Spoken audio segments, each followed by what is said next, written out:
that people knew this and this was common knowledge. Transgender operas in Chile isn't exactly America first. You've said a lot of words, but you've said nothing. So don't play your starving children card. I can't. Well, listen, it's not my card. A top tax marginal rate of 90% of every dollar. More IRS agents. Raise taxes to 90% of wages. I love it, Sam. No, how do I get you in the wages. chair, man? Welcome back to Rattlesnake TV, guys. In this video, we are going to be watching Sam Seder, who is one of those people who is propped up as one of the thought leaders of the online left. He's going to be debating with Benny Johnson. And actually, recently, people have been accusing me on Twitter of trying to be like Benny Johnson with the black t-shirt and everything. And to be honest, I think that those claims are completely unfounded. Anyways, let's get into the video. I mean, Sam, let's talk for a moment about the other big thing that's going on, which is this whole Doge stuff with Elon Musk. You, I think, posted that the idea that Doge is in any way about efficiency is absolutely a joke. They're not doing an audit. They're destroying the apparatus of our government. What do you base that on? Well, audits are done regularly of agencies by inspector generals. The first thing they did was to fire all those inspector generals and not replace them. A. B. Audits that lead to firings within a couple of days are obviously not being done. The notion that this is about efficiency when you're laying off thousands of IRS agents, when it is well known that every dollar spent at the IRS returns for the government $6 or $7. You're clearly not talking about efficiency here as measured in any other way other than allowing wealthy people to get away with cheating on their taxes. I mean, I could go on, but there's absolutely no evidence that there's a single audit going on. To the extent that they've saved any money, it has been largely dismissed as clerical errors on their part, and we still have no substantiation about it. So it's hang on, that's not true. I mean, there's some of the stuff that came out about USAID, for example, some of the way that American taxpayers' money was being squandered on ridiculous projects. Oh, wait a second. And it wasn't insignificant sums of money. Wait a second. You can determine that you can have an opinion that it's squandered. I can have an opinion that it's squandered, but it's been appropriated by the Congress. And in America, we have actually both statutory, constitutional, and court cases that say the President of the United States and the executive branch cannot decide unilaterally that they're not going to appropriate money that Congress has appropriated. I mean, the line item video has been found to be unconstitutional. We have the Impoundment Control Act from 1974. We have Train v. New York City from 1974, which is a Supreme Court case which enforces that. What they're doing is fundamentally illegal. I mean, you may think that some of the spending is not worthy. I may think it's not worthy, but that's just not the way our government works. Okay. Gillian, you were shaking your head there. Because it doesn't seem that the government is working. As a layman, when the USAID is exposed in the fashion that it has been, and all of a sudden we have this transparency that we've never had in my lifetime. None of this stuff was hidden at all. None of this stuff was hidden at all. It's just that so you're telling me that the average American knew that we were funding friggin' operas for trans people in who knows where? If the average American was interested in what USAID was supporting, they could have just gone to the website. Do you really believe that? Yes, do you really believe that people knew this and this was common knowledge? And there's no question that some of this was a slush fund for the CIA. Well, actually, you know what? The truth is, you can both be right here. Oh, right? Yes. Sam is right that it was there to be found, and Gillian's right that absolutely nobody told the American people about the specifics. So actually, you can both be right. What can happen in our process of government No, I understand. I'm not saying you're wrong. I'm not saying it wasn't there. I'm not saying it wasn't there to be found. But Benny, it was only when Elon Musk and his young team of guys with their sabers got into it. They found this stuff, right, and told people. They didn't find it. They just they publicized it. Well, exactly. And, but that's how the but Sam, that's how the American authority. That's how the American people found out about authority to cut it. Yes. So Congress, Republicans control every house of Congress. They control the presidency. They could pass a bill tomorrow saying, we don't want to fund these things. But what's happening when they cut USAID is you've got literally 400,000 meals for children who are technically wasting away. It's in Africa. Maybe my guests don't care about that. But the fact is that they're sitting in warehouses in Rhode Island and in Georgia right now, food that is pre-digested practically because these kids are starving, and it's sitting in warehouses. It's going bad, and they have no way to ship it. Okay. Because USAID has been shut down. So you guys know that we love a good meme here at Rattlesnake TV, and I've been using the following meme with the left and their attitude about USAID. Bono, stop screwing around and open up that damn crate of food. Peter, I'm saving this for the starving children of the world in case we get rescued. Yeah, you know what? That's us. We're starving, all right? Now open it up. I can't do that, Peter. It's for the starving children. I'm just making sure it tastes good for the starving children. So every now and then, guys, the meme becomes reality, as we have just seen. Now, I really do wonder why it is that these people are so insistent on covering for and running water for the government who have just been blatantly exposed in their waste, fraud, and abuse. It does confuse me. These are the people who are always clamoring for more social programs and more government money for immigrants and disabled people and gay people and black people and just more free stuff all the time. And then when they're being shown this evidence of the money going abroad to all of these random places and random causes, resources that could be used to help out the poor people and disenfranchised people who they claim to care about so much, and they don't care about it. They're all for it. I genuinely think that this just has to come down to the fact that it is Donald Trump. And whatever Donald Trump does has to be bad. If Donald Trump cured cancer tomorrow, they would find a reason to criticize him for it. You're an American student feminist human against Trump. I am. What's your biggest problem with him? Mostly everything. It's pretty hard to pinpoint it. Just think about this for a moment. Imagine Barack Obama came into government and he said, we're going to audit government spending from that evil George Bush administration. And then he says, we've found all of this fraud, this waste, and this abuse. And what we're going to do is we're going to give stimulus checks to Americans. We're going to reimburse you guys for all of those unnecessary costs that you've been paying and that the government has been wasting. You know what the left would do? They would celebrate him like he is the human incarnation of Robin Hood. Now on to Sam's next claim, which just never ceases to amaze me. All right, Benny. I'm sorry. Benny? That's not constitutional or legal. Okay, Benny. It's incredible. So I've heard the Constitution thrown around a lot here. All right, let's talk about Article 2 of the Constitution. The executive branch has a clause called the vesting clause. The vesting clause makes one single man that is elected by the whole American people the only position in the federal government that has the entire whole of the country elect him is the President of the United States, who is vested with the power to oversee the executive. And that includes congressional spending. That includes the functionaries of the government, including the commander-in-chief. There are appointed judges. There are elected at state and local levels, members of Congress, but only the president is elected by the whole American people. Now, I have a giant map in my studio. I don't know if your production team can pop me up. There it is. This is what America decided in 2024 in a landslide, and with the popular vote, the whole of the American people decided to vest a single man, Donald Trump, to hunt down waste, fraud, and abuse. Because while maybe there are some type of programs that you might view as just, what I view as just is feeding the American people.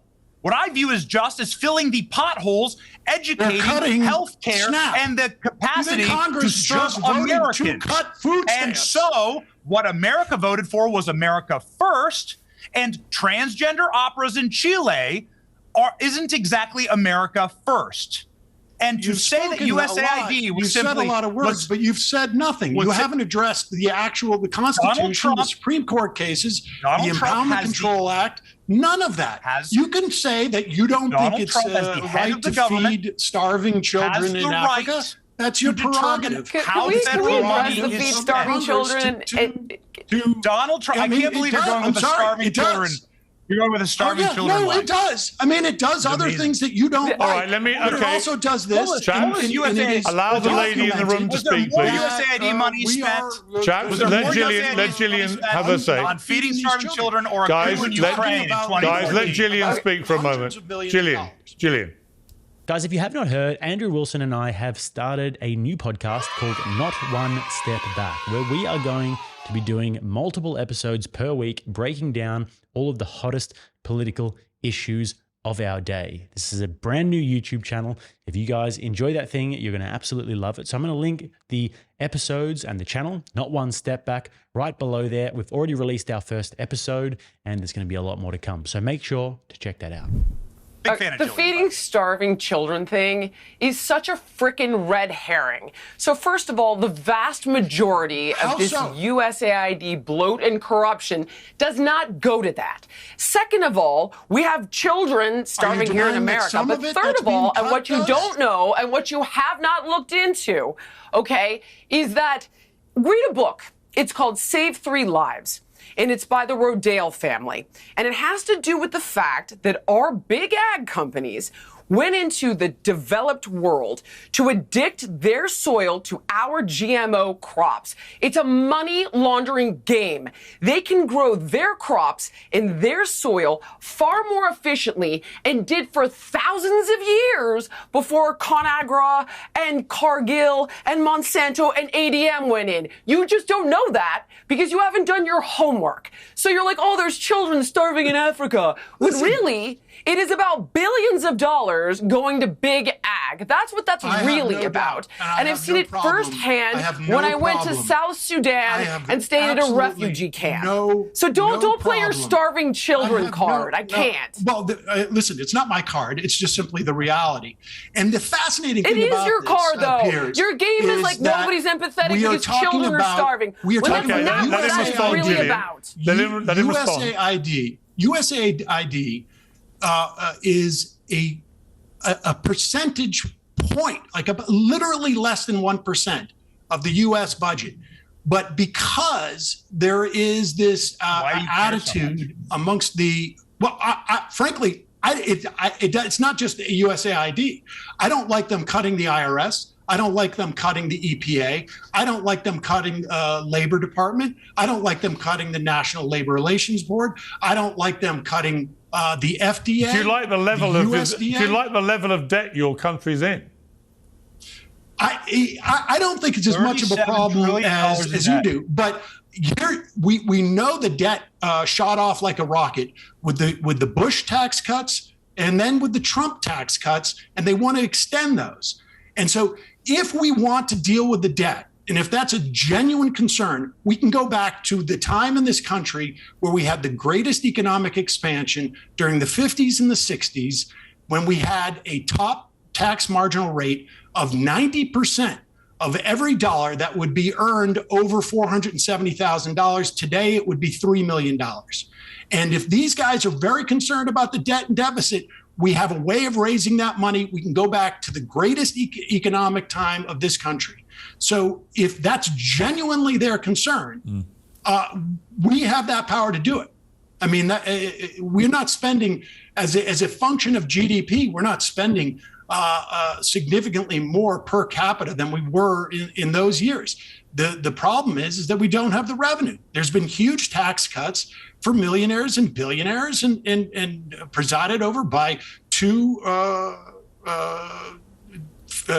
Republican administrations over the past 20 years. So this is a very bold claim by Mr. Cedar here. He's saying that the US economy was absolutely booming in the 50s. So what we should do to pay down the national debt is get that revenue by going back to the marginal tax rate of 90% at max. We should tax the American citizens more. And I'm sure that this will go down fantastically well with the American people. I mean, the Doge efforts by Musk and by the Trump administration are extremely popular. They are polling very well. People are happy to be having this waste, fraud, and abuse uncovered. So what's really going to resonate with the American people at this moment, and what they should probably run on, the Democrats, is giving the government more of your money. Good one. Take more money from the government, send it overseas, and send it into the pockets of these swamp creatures. Furthermore, to compare the US economy of the 1950s to now is delusional for a number of reasons. Post-World War II, America was an industrial powerhouse as the rest of the world was rebuilding after the war. Furthermore, now the economy is far more globalized, service-oriented, and interconnected. Global competition and the rise of multinational corporations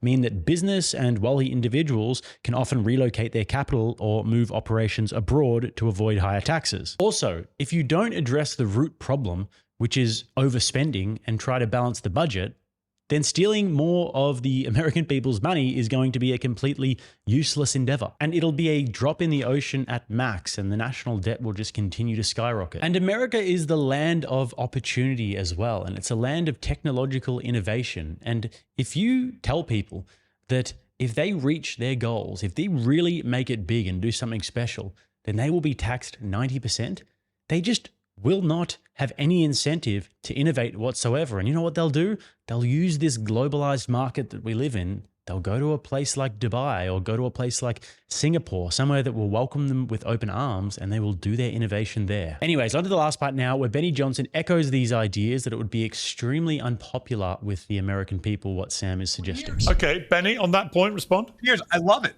I love it. This is my favorite argument I've ever heard on your show. I love it. Go to the American people. Sam, I beg of you, join the DNC, run for DNC chair. I'll do anything, okay? I want your ideas to be the ideas that Democrats bring to the midterms and to the 2028 election. More IRS agents. Raise taxes to 90% of wages. I love it, Sam. No, How do not I get 90% you in the wages, chair, man? 90% How do I for do every it? dollar. How do I do it? Where can I donate, Sam?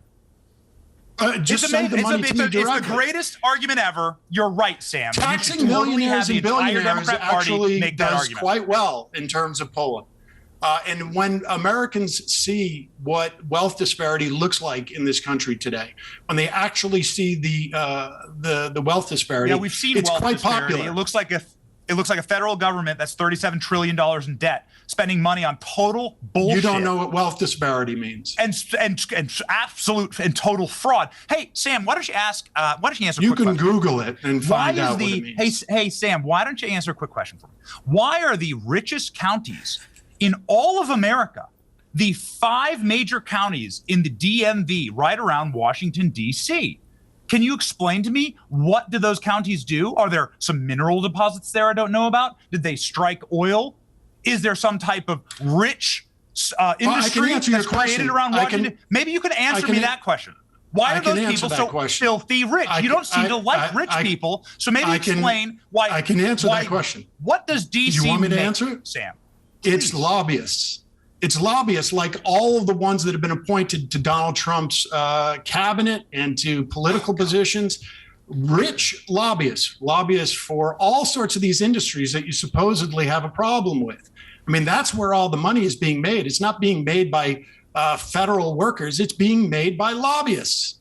And those are sent by corporations. If you will join me as part of my campaign that you're interested in me running the Democratic Party, in calling for Donald Trump to fire all of the lobbyists he's hired so far, it wouldn't leave many people left in the government. But if you'll join me with that, we can start to chip away at that problem you have with the counties around DC. So I think Benny Johnson pretty much nailed it there. Please, for the love of God, Democrats, please run on that in the coming midterms, and then run on that in the next election as well. I mean, these people are so delusional that they think that the problem that the Democrats have is they're not far left enough, that real left-wing populism in the modern day looks like Bernie Sanders and real left-wing populism looks like taxing the ass off of all of the most productive citizens and giving more money to government. That's what's going to resonate with people. And for some reason,